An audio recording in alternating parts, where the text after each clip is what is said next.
आध्यात्मिक जगत में संत अघोराचार्य महाराज बाबा कीनाराम जी को उच्चतम उपाधि हासिल है। जन कल्याण हेतु उनकी असीमित आध्यात्मिक आवा का मुरीद न केवल आम आदमी है, बल्कि बड़ी संख्या में विद्वान, लेखक, शोधकर्ता, बुद्धिजीवी, जिज्ञासु भी हैं। यह वो तबका है जो मानता है कि बाबा कीनाराम जी का संपूर्ण जीवन आम आदमी की पीड़ा को दूर करने में ही बीता। आम आदमी के लिए वो आज भी ईश्वर का स्वरूप है। अपने नश्वर शरीर के जरिए वो कुरीतियों के खिलाफ संघर्ष करते ही रहे। बाबा कीनाराम जी साधु समाज के उस वर्ग को फटकारते रहे और सत्य का बोध करवाते रहे जो महज प्रवचन, पांडित्य और बेकार की बातों से भरे थे। राजा रजवाड़ों की निरंकुशता और शोषण के खिलाफ भी मोर्चा खोले रहे वो। बाबा कीनाराम जी के जीवन और लोक कल्याण की कई गाथाएं आज भी लोग श्रद्धाभाव से सुनाते रहते हैं। वैसे तो अघोर मार्ग को बड़ा ही विचित्र साधकों के मध्य और आम समाज के मध्य माना जाता रहा है और आम लोग इससे भयभीत भी होते रहे हैं, परंतु समाज इसके वास्तविक अर्थ को न जानकर केवल बाह्य अर्थों को ही समझता है। कुछ एक घटना मैं आज आपके समक्ष प्रदर्शित कर रहा हूं जो अघोरियों की दिव्य शक्ति को प्रदर्शित करती है। जनश्रुति के अनुसार काशी में कवि, साधक तुलसीदास की एक महिला भक्त हमेशा उन्हें प्रसाद चढ़ाने के लिए श्रद्धाभाव से उनकी सेवा में रत रहती थी। उस औरत की कोई संतान नहीं थी।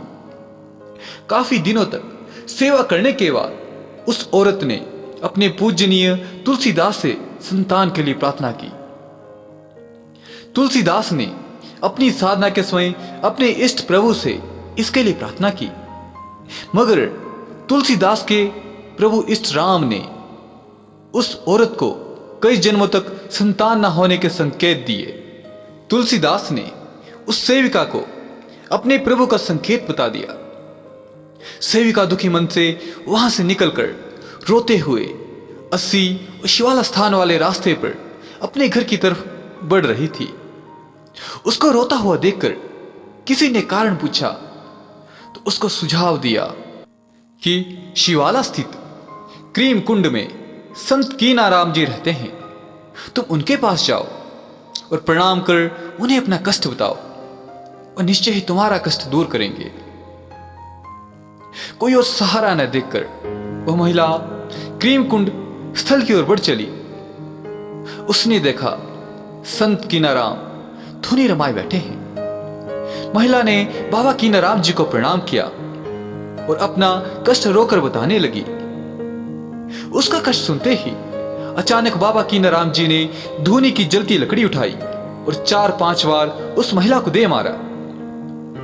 अपने बदन पर लकड़ी की चोट झेलती हुई वह महिला डर के मारे वहां से भाग निकली। आगे मैं अपना वक्तव्य जारी रखूं उससे पूर्व मेरा आपसे एक छोटा सा निवेदन है कि यदि अभी तक आपने हमारे टेलीग्राम चैनल को ज्वाइन नहीं किया है तो डिस्क्रिप्शन बॉक्स में दिए गए लिंक के माध्यम से आप उसे अवश्य ज्वाइन कर सकते हैं। और यदि आप भी ज्योतिष विद्या, अंक विद्या के माध्यम से अपने जीवन के गुप्त रहस्यों को जानना चाहते हैं, अपनी समस्याओं का निदान पाना चाहते हैं, तो आप हमारे प्रबुद्ध विद्वान आचार्य चमन ब्रह्मोत्रा जी से संपर्क कर सकते हैं, जिनके संपर्क सूत्र आपको डिस्क्रिप्शन बॉक्स में प्राप्त हो जाएंगे। पर समय बीतने के साथ साथ उसको 4-5 पुत्र प्राप्त हुए। महिला ने तुलसीदास के यहां जाना बंद कर दिया था। कुछ वर्षों के बाद एक दिन वह महिला अपने समस्त पुत्रों के साथ 80 घाट की ओर जा रही थी। सामने से तुलसीदास चले आ रहे थे। महिला के साथ बच्चों को देखकर तुलसीदास जी ने पूछा, ये किसके बच्चे हैं? महिला ने बाबा कीनाराम जी की घटना बतला दी। तुलसीदास जी को बेहद आश्चर्य हुआ। संध्या काल अपनी पूजा साधना पश्चात तुलसीदास जी ने एकांत में अपने इष्ट प्रभु श्री राम जी से प्रश्न किया, प्रभु, ये मैं क्या सुन और देख रहा हूं? आपने तो कई जन्मों तक इस महिला को संतान न होने की बात का संकेत दिया था। तुलसीदास जी का यह सवाल सुनकर उनके इष्ट प्रभु ने तुलसीदास जी से कहा, पहले मुझे किसी जिंदा मनुष्य का मांस लाओ, तभी तुम्हारे प्रश्न का उत्तर दूंगा मैं। तुलसीदास सन्न रह गए। उन्होंने अपने प्रभु इष्ट से पूछा कि प्रभु, जिंदा मनुष्य का मांस लाना कैसे संभव है? प्रभु राम ने कहा, जाकर इसका उपाय संत कीनाराम जी से पूछो।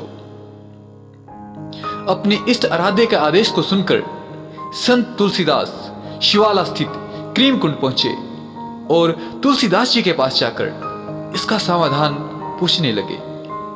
बाबा कीनाराम ने कहा, भाई तुलसीदास, इसका समाधान जानकर क्या करोगे?